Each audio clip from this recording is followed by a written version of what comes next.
Anthem by Ayn Rand. Chapter 12. It was when I read the first of the books I found in my house that I saw the word I, and when I understood this word, the book fell from my hands, and I wept. I, who had never known tears. I wept in deliverance and in pity for all mankind. I understood the blessed thing which I had called my curse.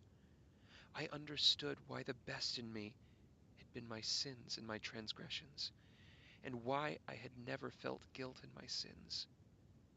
I understood that centuries of chains and lashes will not kill the spirit of man, nor the sense of truth within him. I read many books for many days.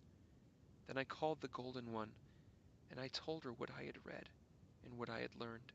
She looked at me, and the first words she spoke were, "I love you." Then I said, "My dearest one, it is not proper for men to be without names. There was a time when each man had a name of his own to distinguish him from all other men. So let us choose our names. I have read of a man who lived many thousands of years ago, and of all the names in these books, his is the one I wish to bear. He took the light of the gods and brought it to men, and he taught men to be gods, and he suffered for his deed as all bearers of light must suffer. His name was Prometheus." "It shall be your name," said the Golden One. "And I have read of a goddess," I said, "who was the mother of the earth and of all the gods. Her name was Gaia. Let this be your name, my Golden One, for you are to be the mother of a new kind of gods." "It shall be my name," said the Golden One. Now I look ahead. My future is clear before me. The saint of the pyre had seen the future when he chose me as his heir, as the heir of all the saints and all the martyrs who came before him and who died for the same cause, for the same word, no matter what name they gave to their cause and their truth. I shall live here in my own house. I shall take my food from the earth by the toil of my own hands. I shall learn many secrets from my books. Through the years ahead I shall rebuild the achievements of the past and open the way to carry them further, the achievements which are open to me, but closed forever to my brothers, for their minds are shackled to the weakest and dullest among them. I have learned that my power of the sky was known to men long ago. They called it electricity. It was the power which moved their greatest inventions. It lit this house with light that came from those globes of glass on the walls. I found the engine which produced this light. I shall learn how to repair it and how to make it work again. I shall learn how to use the wires which carry this power. Then I shall build a barrier of wires around my home and across the paths which lead to my home. A barrier light as a cobweb, more impassable than a wall of granite. A barrier my brothers will never be able to cross, for they have nothing to fight me with, save the brute force of their numbers. I have my mind. Then here on this mountain top, with the world below me and nothing above me but the sun, I shall live my own truth. Gaia is pregnant with my child. Our son will be raised as a man. He will be taught to say "I" and to bear the pride of it. He will be taught to walk straight on his own feet. He will be taught reverence for his own spirit. When I shall have read all the books and learned my new way, when my home will be ready and my earth tilled, I shall steal one day, for the last time, into the cursed city of my birth. I shall call to me my friend who has no name save International 48818, and all those like him, Fraternity 25503, who cries without reason, and Solidarity 96347, who calls for help in the night, and a few others. I shall call to me all the men and the women whose spirit had not been killed within them, and who suffer under the yoke of their brothers. They will follow me, and I shall lead them to my fortress. And here in this uncharted wilderness, I and they, my chosen friends, my fellow builders, shall write the first chapter in the new history of man.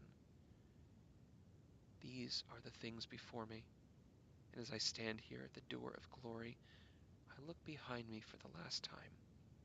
I look upon the history of men, which I've learned from the books, and I wonder. It was a long story, and the spirit which moved it was the spirit of man's freedom. But what is freedom? Freedom from what? There's nothing to take a man's freedom away from him, save other men. To be free, a man must be free of his brothers. That is freedom. That and nothing else. At first, man was enslaved by the gods, but he broke their chains. Then he was enslaved by the kings, but he broke their chains. He was enslaved by his birth, by his kin, by his race, but he broke their chains. He declared to all his brothers that a man has rights which neither God nor king nor other men can take away from him, no matter what their number, for his is the right of man, and there is no right on earth above this right. And he stood on the threshold of freedom for which the blood of the centuries behind him had been spilled. But then he gave up all he had won and fell lower than his savage beginning. What brought it to pass? What disaster took their reason away from men? What whip lashed them to their knees in shame and submission? The worship of the word we. When men accepted that worship, the structure of centuries collapsed about them, the structure whose every beam had come from the thought of some one man, each in his day, down the ages, from the depth of some one spirit, such spirit as existed but for its own sake. Those men who survived, those eager to obey, eager to live for one another, since they had nothing else to vindicate them, those men could neither carry on nor preserve what they had received. Thus did all thought, all science, all wisdom perish on earth. Thus did men, men with nothing to offer save their great numbers, lose the steel towers, the flying ships, the power wires, all the things they had not created, could never keep. Perhaps later, some men had been born with the mind and the courage to recover these things which were lost. Perhaps these men came before the councils of scholars.